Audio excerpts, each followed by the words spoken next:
In today's video, I'm going to teach you how to export a notebook as a PDF in Evernote.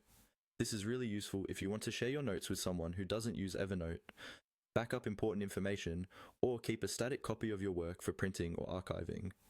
Let's get started from the Evernote web interface.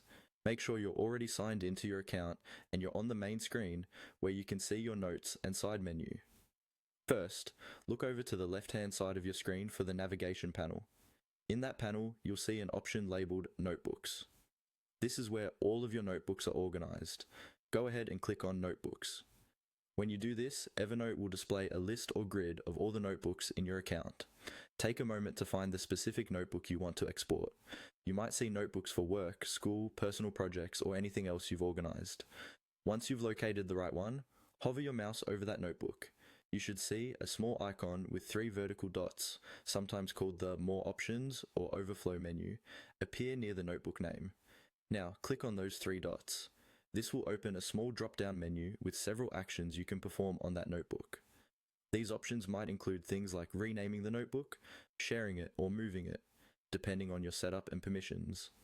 In that drop-down menu, look for the option that says Export Notebook as PDF. This is a command that tells Evernote to generate a PDF file containing all the notes in that notebook.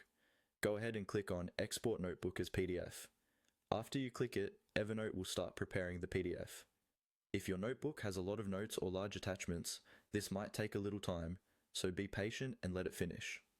Once the export is ready, your browser will either automatically start downloading the PDF or prompt you to choose a location to save the file on your computer.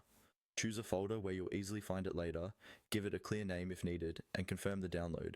When it's done, you'll have a single PDF file that contains the contents of that entire notebook, ready to email, upload, print, or store wherever you like, and that's all you need to do to export a notebook as a PDF in Evernote.